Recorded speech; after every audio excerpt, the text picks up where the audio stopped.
이제 로마를 향해서 사도 바울이 오늘 드디어 본문 말씀을 보면 향해 가고 있는데요. 사도 바울이 이제 예루살렘에 지난 시간 말씀을 보면 갔다가 붙잡히게 되죠. 고발을 당하고 유대인들에 의해서 재판을 받게 되는, 신문을 받게 되는 그런 내용으로 이어지게 됩니다. 동족을 사랑했어요. 그래서 그들을 돕고자 이방인들에게 모아서 마련한 연보, 그들을 돕는 구제 헌금을 가지고서 예루살렘으로 갔죠. 그리고 이방인 교회와 유대인 교회가 하나 되게 만들고 싶어서 사랑이 가득한 마음으로 가지고 예루살렘으로 갔어요. 그러나 성령께서 반드시 그곳에 가면 환란이 기다리고 있다라는 것을 알지만 고난을 뚫고 사도 바울은 예루살렘으로 갔어요. 바울이 소동을 일으킨 주범이 되어서 이제 재판을 받으러 서게 되죠. 그래서 이 유대인들이 고발을 하여서 유대 총독이었던 당시에 벨릭스 앞에 서게 됩니다. 그런데 그가 이제 자리를 사임을 하고 떠나게 된 것 같고요. 새로 부임한 베스도라라는 그런 유대 총독이 또 와서 그 베스도 앞에도 서게 되죠. 그리고 나서 이 베스도가 아그리빠에게 좀 조언을 구하고 도움을 구하는 바람에 아그리빠 왕 앞에서도, 헤롯 아그리빠 왕 앞에도 사도 바울이 서게 돼요. 그런데 이곳에서 사도 바울은 신문을 받고 그들 앞에 변명을 하면서 복음에 대해서 그들 앞에 이야기할 수 있는 기회를 얻게 됩니다. 재판을 받고 신문을 받는다라는 것은 어찌 보면 우리가 참 나쁜 일이라고 할 수 있지만 하나님께서 그것을 통해서 또 다른 선을 만들어 가시는 것을 보게 되죠. 그 좋지 않은 일들을 가지고 복음을 그들 앞에 전하고 여러 고관들이 모여있는 자리에서 하나님을 간증할 수 있는, 예수님을 전할 수 있는 기회로 하나님이 또 바꾸어 가시는 것을 우리는 볼 수 있게 돼요. 그 성경 이야기를 제가 오늘 여러분들과 함께 다 나누지는 못하고 오늘의 27장 본문으로 넘어왔는데요. 그런 내용들 가운데 하나님의 또 섭리를, 어려움 가운데, 고난 가운데 하나님이 이끌어 가시는 하나님의 섭리를 우리는 또 발견하게 되죠. 여러분의 삶에도 고난이 있고 어려움이 있지만 여러분의 삶이 거기에서 끝날 것이 아니라 하나님은 그 가운데서도 여러분의 삶에 일하고 계시다라는 것을 사도행전 말씀은 계속해서 끊임없이 우리에게 알려주고 있다라는 거예요. 그런데 사도 바울은 로마 시민권자였다 보니까 이제 나는 로마 황제에게 항소하겠다. 여기서 해결되지 않는 이 재판의 문제를 가지고 나는 로마 황제 앞에 가야 한다. 그렇게 시민권을 활용하게 되죠. 그러니까 이들이 어찌 됐든 이 사도 바울을 데리고 황제 앞에 데리고 가야 되는 상황이 되었어요. 유대인들의 결사대가 생겨서 사도 바울을 막 죽이려 하는데 길을 쓰고 혈안이 되어서 죽이려 하지만 오히려 사도 바울이 로마 병정들의 호위를 받고 호송되면서 이제 로마를 향해서 나아가는 그런 모습으로 바뀌게 되죠. 하나님께서 어떻게 이끌어 가시는지 사도 바울의 삶을 보면 어려움과 고난 속에 있지만 또 하나님의 특별하신 보호하심과 은총 속에도 사도 바울이 동시에 있다는 것을 우리는 목도하게 돼요. 사도 바울이 이제 로마를 향해서 가는 여정 속에 배를 타고 항해를 하는데, 그런데 그 가운데 만난 큰 광풍, 풍랑에 대한 내용이 오늘 말씀이고요. 이제 오늘 말씀 나누고 다음 시간까지 나누면 사도행전 말씀이 끝나게 돼요. 여러분 기쁘시죠? 이제 사도행전이 끝나니까 한 권을 뗀다라는 거 여러분 되게 좋은 것 같아요. 하나님의 말씀을 통해서 이 고난 많은 현실을 살아가는 교회에게 주시는 메시지를 우리가 지금 말씀을 받고 있는데, 오늘과 다음 말씀을 통해서 또 여러분들에게 위로가 있었으면 좋겠고요. 그 이후에는 또 여러분들에게 힘이 되는 말씀을 가지고 이 앞에 서기를 원해요. 오늘 27장 14절 말씀을 보니까 이렇게 말씀해주고 있어요. 얼마 안 돼요. 섬 가운데로부터 유라굴로라는 무엇이 일어났다고요? 광풍이 일어났대요. 유라, 동풍이라는 말이고 굴로, 북풍이라는 말이죠. 그러니까 북동풍을 말하는 건데, 이 북동풍이 겨울에 부는 아주 매서운 바람이고 기온이 떨어지고 폭우를 동반하는 그런 광풍을 말하는 거예요. 매우 격렬해요. 바다가 가만히 있을 수가 없어요. 이 바다의 큰 풍랑 앞에 배는 침몰하는 것은 너무나도 쉬운 일이었죠. 도저히 이길 수 있는 상황이 아니었어요. 그래서 18절부터 20절 말씀을 한 번만 살펴볼까요? 18절에서 20절. 풍랑으로 심히 애쓰다가 이튿날 사공들이 짐을 바다에 풀어버리고 사흘째 되는 날에는 그래도 사흘이 지나는데, 하루 이틀 사흘 3일이 지나는데 여전히 문제가 해결이 안 되니까 또 배에 있는 기구들까지 내려서 배를 더 가볍게 만들어 보고 있죠. 20절 말씀 보면 여러 날 동안 해도 별도 보이지 않고 큰 풍랑이 그대로 있어서 이제는 어떤 상태가 되었어요? 배에 타 있는 사람들이 구원의 여망이 없었다. 야, 우리는 살 수 있는 게 아니구나, 포기했단 말이에요. 육지도 찾을 수 없고요, 폭풍도 잠잠해질 기미가 보이질 않습니다. 겨울바다였어요. 너무나도 무서웠어요. 14일 동안 27절 말씀 한 번만 볼까요? 27절 말씀을 보면 열 나흘째 되는 날, 그러니까 열 나흘째 되는 날이 돼도 여전히 어려움 속에 있고 쫓겨가는, 이리저리 헤매이는 그런 배의 모습을 보여주고 있죠. 그런데 이런 어려운 상황 속에서 모두가 다 포기하고 우리는 다 죽었구나 하는 그때에 평안을 잃지 않았던 한 사람이 있었어요. 그 사람이 누구였어요?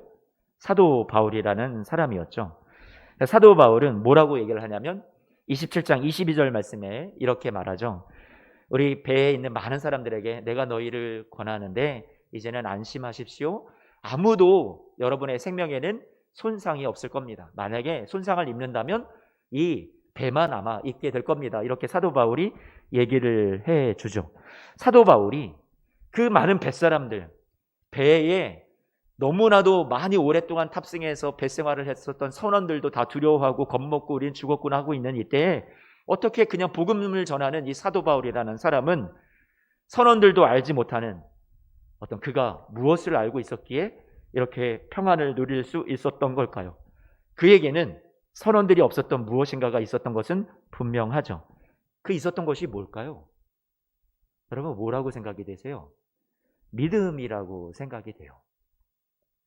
저와 여러분들이 인생의 항해를 우리가 해나가는 데 있어서 풍랑을 안 만나는 게 아니죠. 예수님 믿는다고 해서 우리가 모든 고난이 우리를 비껴가는 게 아니잖아요. 세상 사람들도 고난을 당하고 예수님 믿는 우리들도 똑같이 고난을 당하는데, 그러면 예수님을 믿는다라는 것이 무엇인가? 그것은 고난 가운데 우리에게 믿음이 있다라는 것이 다른 거죠. 믿음은 우리 이 고난을 충분히 지나가도록 우리를 버티고 견디게 해주는 우리의 근거가 되는 거예요. 소망이 되어주는 거예요. 힘이 되어주는 거죠. 사도 바울이 그 믿음이 있었던 거예요. 23절 말씀을 보니까 사도 바울이 있었던 그 평안함의 이유가 이렇게 말합니다. 내가 속한 바 곧 내가 섬기는 하나님의. 그러니까 사도 바울이 얘기하는 것은 자기는 주님께 속해 있다라는 거예요. 나는 주님의 소유다. 나의 생명도, 나의 삶도, 나의 인생도, 나의 모든 것은 다 주님이 책임지시는 주님의 것입니다라고 얘기를 하고 있는 거죠. 여러분, 예수님께서도 요한복음 말씀을 보면 이렇게 얘기해 주셨어요. 나는 선한 목자다. 요한복음 10장 말씀을 좀 띄워줘 보세요. 나는 선한 목자다. 나는 내 양을 알고 양도 나를 아는데, 그 우리를 당신의 소유, 당신의 양으로 삼아주신 우리의 목자 되신 예수님께서는 우리를 위해서 어디까지도 책임져 주시는 거예요? 당신이 생명을 내어주시기까지, 목숨을 버리기까지 양된 여러분들을 사랑한다고 약속해 주셨단 말이에요. 저는 이 예수님의 약속의 말씀을 믿어요. 이 약속이 거짓이 아니라는 것을요, 실제로 십자가에서 증명해 주셨죠. 주님이 자신의 목숨을 버리면서까지 우리를 책임지신다라는 것을, 우리를 사랑하신다라는 것을, 여러분이 주님의 사랑받는 자녀들이라는 것을, 주님의 양떼들이라는 것을 실제 증명해 보여주셨던 거죠. 주님은 여러분의 인생의 목자가 되세요. 생명을 버리시기까지 사랑하세요.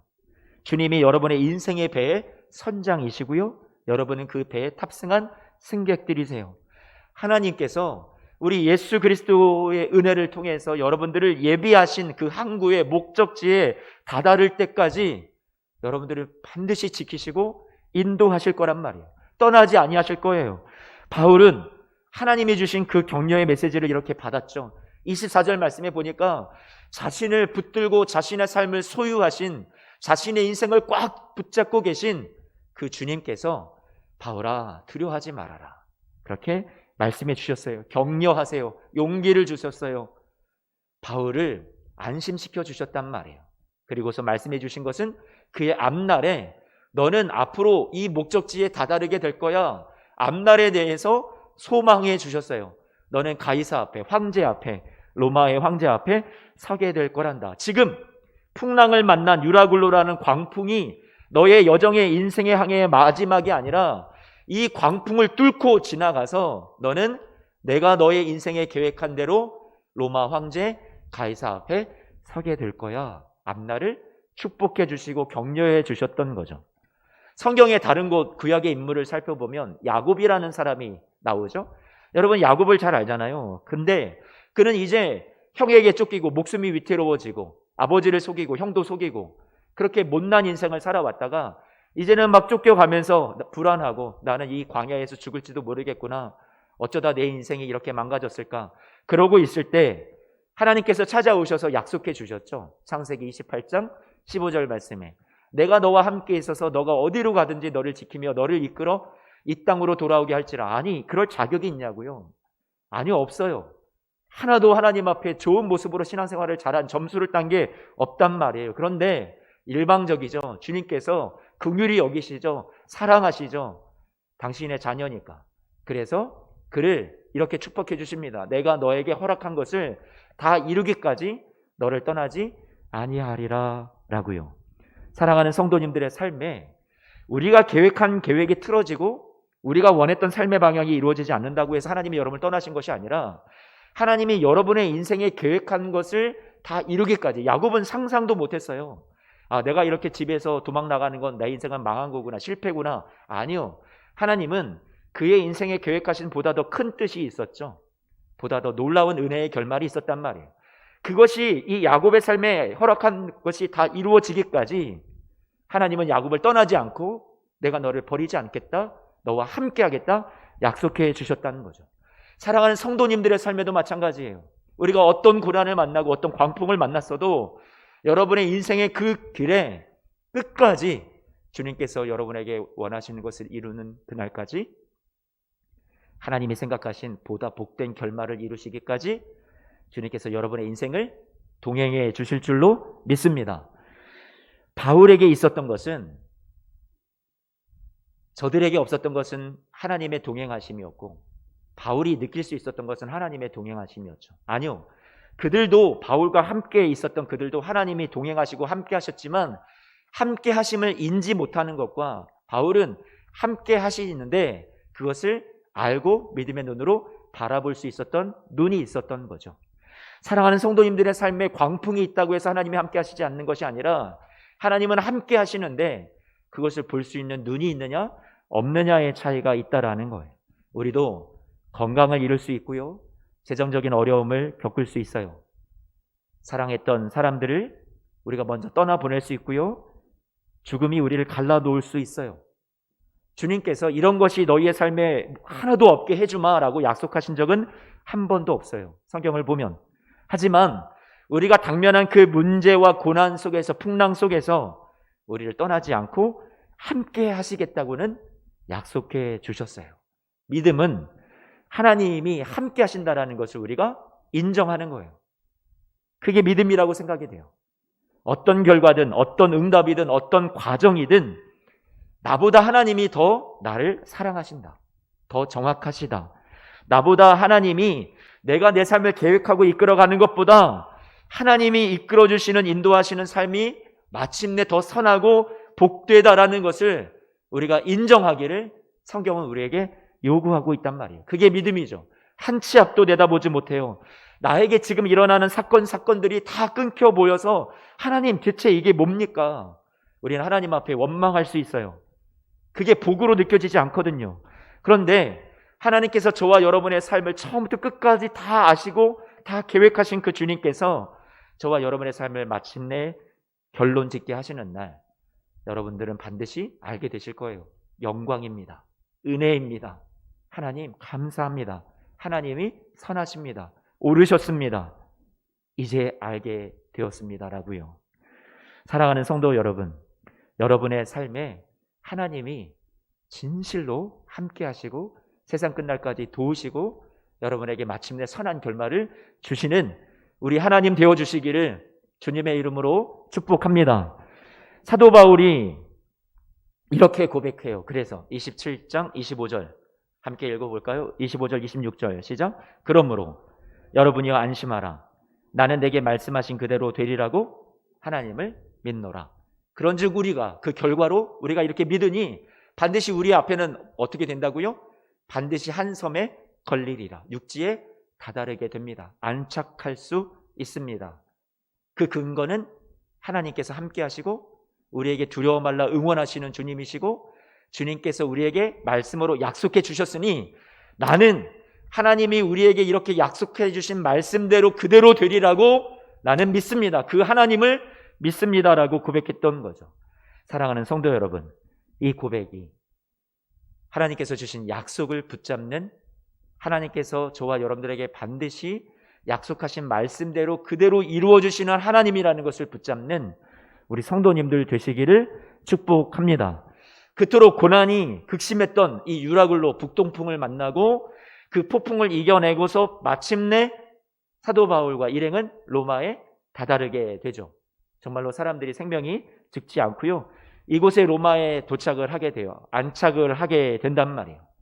그리고서 사도 바울이 로마에서 지내면서 결국은 감옥에 갇히고 그곳에서 많은 사람들에게 복음을 전하고 황제도 만나게 되는데, 그런데 여기에서 이 감옥에서 썼던, 로마에 잘 도착을 해서 고난이라는 광풍을 뚫고 도착한 다음에 써내려갔던 편지 중에 하나가 빌립보서 말씀이란 말이죠.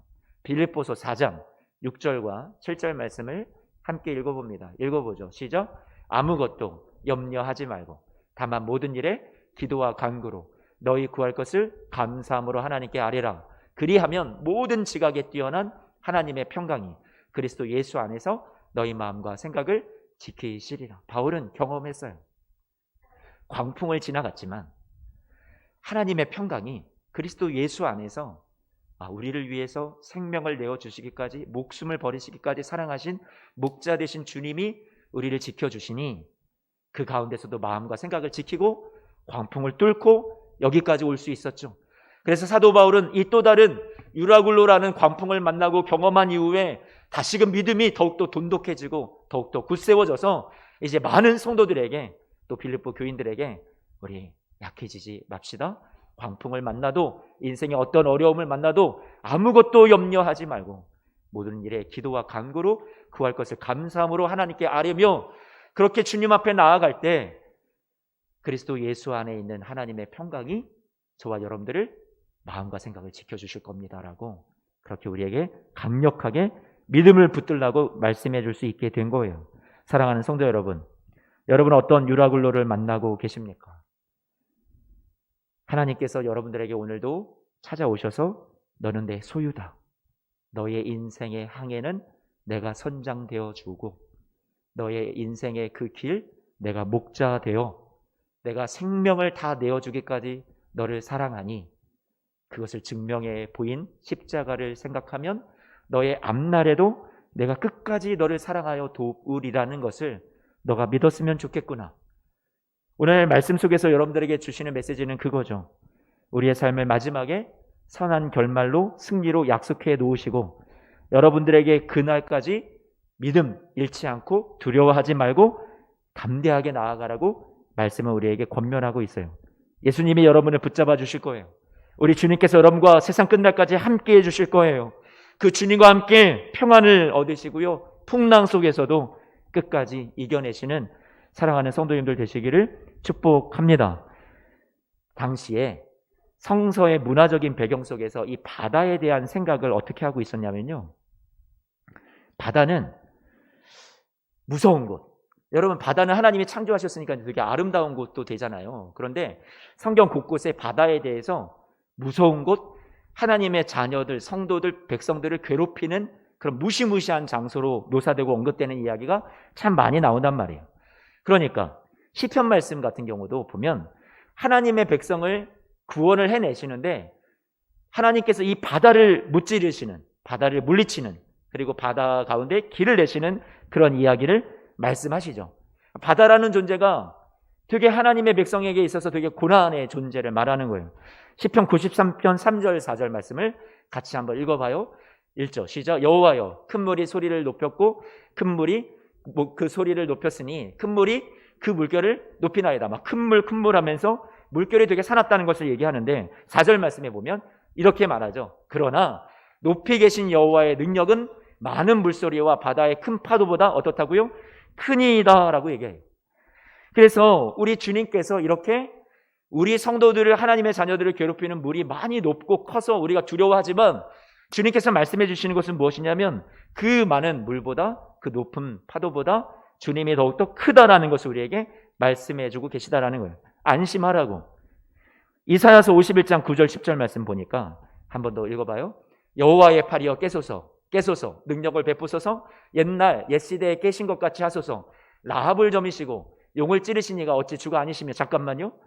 여기 말씀을 보면 라합이라는 것은 이집트, 애굽의 또 다른 이름이에요. 이집트, 애굽, 라합, 그것을 점이시고 용을 무찔렀다. 용도 이집트의 막강한 힘을 상징하는 거예요. 바다 괴물처럼.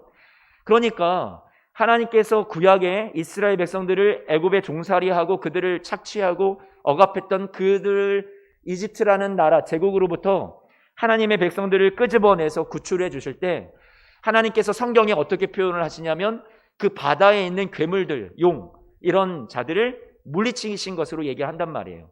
10절 말씀 보여주세요. 그래서 바다를, 넓고 깊은 물을 말리시고 바다 깊은 곳에 길을 내어 구속받은 자들을 건너게 하시니가 누구시라고요? 우리 주님이라고 말씀해 주고 있는 거죠. 성경 곳곳에 바다를 물리치고 바다에 사는 괴물들이라고 표현되는 거대한 세상의 힘과 권력을 물리치면서, 대적들을 물리치면서 하나님께서 바다에서 헤매이고 바다에서 고난당하고 있는 당신의 자녀들을 구원하시는 이야기가 곳곳에 나온단 말이죠. 다니엘서 말씀도 볼까요? 다니엘이 바벨론이라는 제국에 붙잡혀 갔어요. 그러면 붙잡혀 갔던 이 바벨론의 그 종살이가 얼마나 힘들어요. 고대요. 하나님의 백성들이 하나님 앞에 우리는 버림을 당했구나, 우리는 망했구나, 더 이상 소망이 없구나 주저하고 있을 때 하나님께서 다니엘을 통해서 약속의 말씀을 주신 거죠. 그 말씀이 뭐였냐면 다니엘서 7장 말씀을 한번 보죠. 다니엘이 진술하여 이르되 내가 밤에 환상을 보는데 하늘에 내 바람이 큰 바다로 몰려 불더니 3절 큰 짐승 넷이 바다에서 나왔는데 그 모양이 각각 다르더라. 바다에서 올라온 짐승이 있다라는 거예요. 무서운 존재죠. 이들은 당시에 하나님의 백성들을 괴롭히는 많은 제국들을 말하는 거, 힘과 막강한 군사력을 갖고 있는 주변에 힘센 나라들을 말하는 거죠. 그런데 그런 나라들이 어떻게 된다고 얘기하냐면 다니엘서 7장 25절 말씀에 하나님이 말씀하십니다. 그 대적들이 지극히 높으신 하나님을 말로 대적하고 지극히 높으신 이의 성도를, 하나님의 백성 자녀들을 괴롭게 하는데 그가 또 때와 법을 고치고자 하고 성도들은 그의 손에 붙임바되어 고난의 시간들을 잠깐 동안 한 때와 두 때, 반 때를 지나갈 수는 있겠지만 그러나 하나님의 때가 되면, 심판이 시작되면 이 바다의 권세는 어떻게 돼요? 그 권세를 빼앗기고 완전히 멸망할 거라고 얘기를 한단 말이죠. 그러한 이 성경 속에 나와 있는 바다의 개념, 이미지, 지금 누가가 사도행전 말씀을 우리에게 기록으로 남겨주면서 앞으로 사도 바울이 겪게 될 유라굴로라는 광풍의 이야기를 이 한 장 내내에 걸쳐서 길게 저와 여러분들에게 이 광풍 이야기, 바다 이야기, 무서운 이야기를 들려주는 이야기는 뭘까요? 이 말씀이에요. 이 바다가 눈앞에, 바울 앞에 놓여 있지만 하나님이 바다를 가만히 내버려 두지 않고 당신의 사랑하는 자녀들, 성도들의 삶에 놓여 있는 바다를 이기고 마침내 승리하셔서 당신의 사랑하는 자녀들에게 영광스러운 복된 결말을 안겨주시고 구원해내시는 것처럼 사도 바울 앞에 놓여있는 이 유라굴로라는 광풍도 마침내 뚫고 지나가 승리하게 될 거다. 그거를 지금 누가는요, 사도행전 말씀을 쓰면서 이러한 바다의 개념을 너무나도 잘 알고 있었거든요. 그래서 우리에게 기록으로 남겨준 거죠. 바울은 선교 여행을 하면서 큰 바다를 많이 경험했어요. 대적들이 많았죠. 바다라는 대적이. 사도 바울의 고린도후서 말씀을 보면 3번이나 배가 파손됐다라고 난파를 당하는 경험을 이야기하기도 했단 말이에요. 그러니 이 수십 년의 선교 여행 속에서 사도 바울은 많은 바다의 고난을 이겨냈던 것을 얘기했던 거죠. 그 시간들을 견디면서 바닷속에서도 하나님을 붙드는 믿음의 훈련이 되어 있었던 거란 말이에요. 오늘 말씀에도 로마를 향해서 사도 바울이 향해 나아갈 때 큰 광풍 유라굴로를 만났지만 그 고난을 반드시 이길 수 있다라는 것을 사도행전은 우리에게 가르쳐주고 바울도 알았고, 여러분, 저와 여러분들에게도 여러분도 이길 수 있다라는 것을 얘기해 주기 위해서 이 사도행전 27장이 존재하는 이유란 말이에요. 누가가 재밌게도 누가는 사도행전을 쓰기 전에 썼던 책이 뭐예요? 누가복음이죠. 누가복음. 그런데 누가복음 말씀을 보면 예수님이 여행길에 오르셨고 예루살렘에 도착하셨어요. 예루살렘에 가면 붙잡혀 고난당하여 죽으신다는 걸 알면서도 예수님도 사도 바울처럼 예루살렘으로 들어가셨죠. 거기에서 유대인들 집권층에 의해서 붙잡히셨고 로마인들에게 넘겨져서 빌라도 앞에 재판을 받았어요. 총독에게. 예수님도 로마 총독 빌라도에게 신문을 받으시고 헤롯 안티파스라는 왕 앞에도 신문을 받았단 말이에요. 그런데 바울도 로마 총독에게 신문을 받고 헤롯 아그리빠 왕 앞에도 섰단 말이죠. 예수님은 십자가 골고다의 길을 눈앞에 두고 그 예루살렘을 걸어가셨고 그 예루살렘에서 붙잡히셔서 십자가의 길을 결국 골고다를 걸어가고야 마셨어요. 지금 사도 바울도 예루살렘에 가면 붙잡힌다는 건 아는데 그 길로 향해 나아갔고 그곳에서 붙잡혀서 결국 로마로 후송되어 가는 과정 속에 유라굴로라는 광풍을 만났단 말이에요. 지금 누가가 이 두 가지에 이어지는 시리즈의 누가복음과 사도행전 말씀을 기록을 하면서 우리에게 주시는 어떤 메시지가 있는 거예요. 바울이 지금 예수님의 발자취를 따라가고 있다. 이해가 되세요? 예수님이 예루살렘으로 갔고 그 앞에 십자가가 놓여 있고 그 뒤에 승리가 있었다. 바울도 지금 예루살렘을 향해 가고 거기서 예수님처럼 똑같이 신문과 재판과 모든 과정을 다 겪은 다음에 예수님에게는 십자가가 눈앞에 있었던 것처럼 사도 바울은 광풍이 눈앞에 인생의 험난한 여정이 놓여 있었다. 고난이. 하지만 그 고난 뒤에 예수님이 십자가를 부활과 승리로 이겨내시고 영광을 얻으셨던 것처럼 사도 바울도 이 광풍이 끝이 아니라 유라굴로가 끝이 아니라 그 뒤에 승리가 있다라는 것을, 그리고 로마 황제 앞에 서는 하나님이 끝까지 다다르게 하시는 최후의 목적지가 있다라는 것을 사도행전 말씀은 우리에게 가르쳐주고 있다라는 거죠. 그래서 제가 여러분들에게 이렇게 좀 그림으로 설명해 봤어요. 한 번만 좀 보여주세요.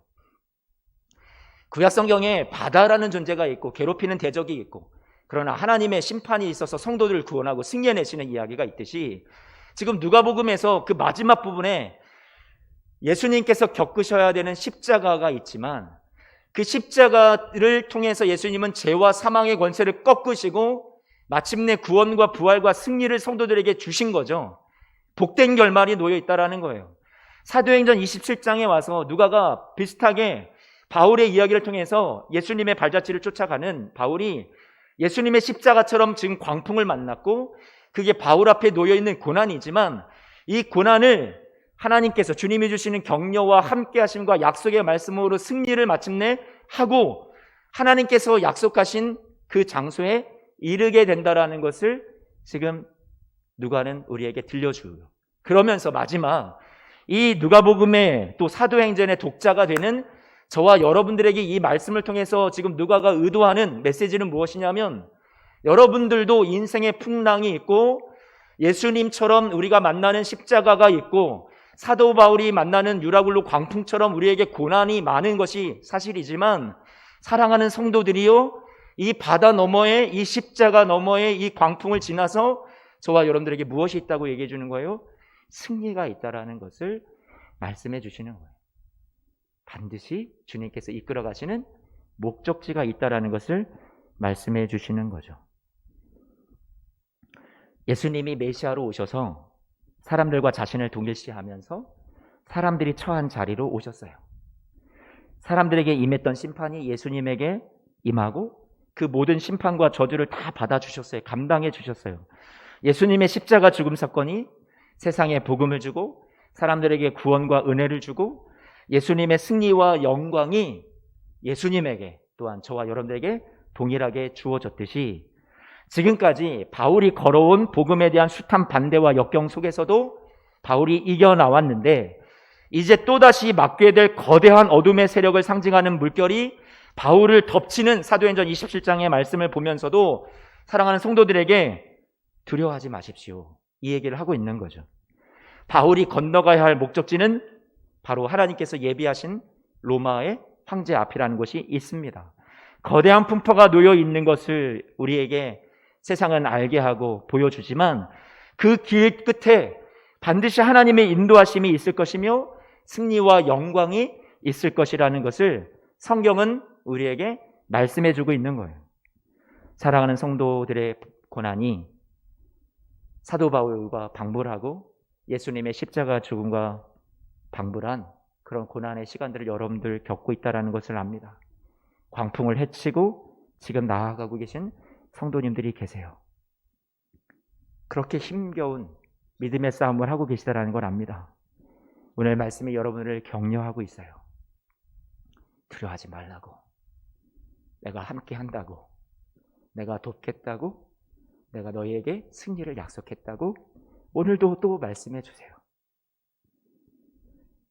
믿음을 가지고 살아가는 우리는 폭풍 가운데서 십자가를 보는 사람들이고요.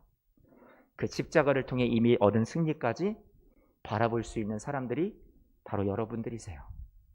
마태복음 8장 말씀을 보면 23절에서 27절 예수님의 제자들이 배를 타고 가는 과정 중에 풍랑을 갑자기 만나게 됩니다. 예수님이 배에 오르셨고 제자들도 함께 탔어요. 분명히 24절 말씀을 보니까 배가 물결에 덮이게 되었다. 예수님이 주무시는 것 같아요. 돌보시지 않는 것 같아요. 우리의 삶의 정황 속에서도 그런 것을 많이 경험하고 느낄 때가 있죠. 주님이 안 보여요. 함께 하시지 않는 것 같아요. 그러나 그들이 죽게 되었다고 우리를 구원해달라고 25절 말씀에 외칠 때 예수님께서 말씀하신 것은 무서워하지 말아라. 26절 왜 믿음이 적은 거냐라고 말씀하시죠.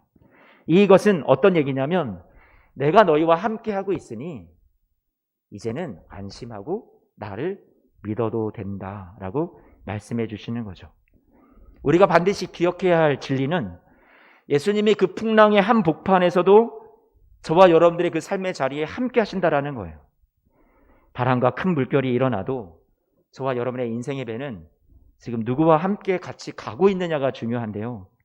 여러분 예수님이 여러분과 함께 이 항해를 같이 해 나가고 계시는 것을 여러분 꼭 믿으시기를 축복합니다. 삶에서 진짜 풍랑을 만났을 때 그때 여러분 믿음을 고백하기가 어렵죠. 그러나 오늘 말씀을 힘입어서 다시 한 걸음 주님 앞에 믿음을 고백하며 주님 나와 함께 하심을 나를 두렵지 않도록 나를 격려하고 계심을 나에게 좋은 앞날을 예비하고 계심을 선한 결말을 예비하고 계심을 내가 믿습니다. 그리고 우리 주님의 손을 내미신 손을 꼭 붙잡는 여러분 되시기를 축복합니다. 그런데 이 제자들이 배를 타고 건너갈 때 풍랑을 만났지만 그보다 더 중요했던 사실이 하나가 있었어요. 그게 뭘까요? 그거는 예수님께서 배에 타기 전에 말씀하셨던 천지를 창조하신 예수님이 한마디 말씀하신 것, 말씀으로 세상을 창조하신 능력인데 그분이 제자들에게 주셨던 말씀을 기억하는 것이 전 중요했다고 생각이 되거든요. 뭐라고 말씀하셨을까요? 마태복음 8장 18절 이 배에 타기 전에 이렇게 말씀하셨습니다. 예수님이 제자들에게 건너편으로 가기를 명하셨다. 그 얘기 다시 다른 성경은 어떻게 표현하냐면 마가복음 4장 말씀인데요. 35절에 이렇게 말하죠. 제자들에게 이르시되 우리가 저편으로 건너가자라고 말씀하셨어요. 천지를 창조하신 말씀, 그 말씀으로 만물을 지으신 이가 제자들한테 우리가 저기로 건너가자 말씀하셨다라는 것은 책임지신다는 얘기죠. 거기를 건너가기까지 풍랑을 만나고 어떤 어려움이 있어도 당신께서 건너가자 하셨으니 당신의 사랑하는 제자들, 당신의 자녀들, 당신의 사람들을 끝까지 붙잡고 거기로 건너가실 강력한 의지를 말씀하신 거란 말이에요. 사랑하는 성도 여러분, 우리의 삶이 지금 우리의 눈에 보이게는 풍랑이 보이고 유라굴로밖에 보이지 않아요. 건너갈 수 있을까? 과연 이 길의 끝에 우리에게 복된 선한 결말이 있을 수 있을까? 여기에 이 바다 한복판에서 우리가 매장되어 죽는 것은 아닌가? 두려워하고 있지만 우리 눈에는 보이지 않지만 주님께서 약속을 통해서 우리에게 말씀해 주셨어요. 너를 향한 나의 계획은 이 바다를 건너가는 거야. 이 고난을, 이 풍랑을 건너가는 거예요. 사도 바울아, 너는 이 유라굴로로 인해서 이 바다 한복판에서 너가 수장되어 죽는 게 아니라 너를 데리고 나는 가이사 로마 황제 앞에 너를 세울 거야. 주님께서 저와 여러분들을 향한 인생의 계획이 분명히 있단 말이에요. 사랑하는 성도 여러분, 여러분에게 주님께서 말씀하십니다. 사랑하는 예수수만교회 성도들아, 힘들지만 어렵지만 우리 조금만 더 힘내서 내가 함께 할게. 두려워하지 마. 내가 너를 도울게. 내가 세상 끝날까지 너를 지킬 거야. 그러니 이 뒤에 반드시 내가 너에게 예비한 복된 결말이 있어. 안착지가 있어. 승리가 있어. 영광이 있을 거야. 거기까지 건너가자. 내가 도와주리라. 주님의 음성을 오늘 들으시고 그 주님으로 인해서 여러분 다시금 소망하며 삶의 자리에서 쓰러져 계신 분들도 일어서시는 우리 예수소망교회 성도님들 모두가 되시기를 축복합니다. 제가 이 설교를 준비하면서도 우리 사랑하는 성도님들의 삶이 이렇게 제가 하나님 말씀 붙잡으십시오. 약속의 말씀 그대로 되리라고 이루어지리라고 여러분들도 바울처럼 믿으십시오. 하나님이 함께 하십니다. 두려워하지 마십시오. 이렇게 얘기를 해도 여러분이 그 믿음으로 말씀을 붙잡고 일어선다라는 것 자체가 너무 힘겨운 분들이 분명히 계시리라는 생각이 들어요. 육신의 질고와 아픔 속에서 많은 분들이 너무 힘에 겨운 시간들을 보내고 계세요. 그래서 이 말씀을 가지고 여러분들을 위로한다라는 것도 때로는 죄송할 때가 있어요. 너무 힘든데 여러분한테 여러분이 믿음으로 이겨낼 수 있습니다라고 막 말만 외치는 것 같아서 힘들 때가 있어요. 그런데 그러면서도 제가 붙잡는 것은 이 말씀이 진리니까, 이 말씀이 주님께서 우리에게 주신 사람의 말이 아니라 반드시 말씀하신 대로 우리에게 그대로 되리라고 이루어지리라고 약속해 주신 진리의 말씀이니까. 여러분, 그래서 여러분 앞에 다시 한번 용기를 내서 선포합니다. 삶이 여러분을 속이고 있지만, 마귀가 여러분의 삶을 가만히 내버려 두지 않고 고난으로 몰고 가고 있지만, 세상이 여러분들을 힘들게 하고 있지만, 오늘 다시 이 약속의 말씀을 주님이 여러분들에게 꼭 들려주시는 사랑의 음성, 진리의 말씀으로 들어서 오늘 이 말씀으로 힘을 내시는 우리 성도님들 모두가 되어주시기를 제가 꼭 기도하고요. 여러분 꼭 그렇게 되시기를 소망합니다. 말씀이 여러분의 삶에 꼭 그대로 이루어주시기를 축복합니다. 아멘. 우리 같이 찬송.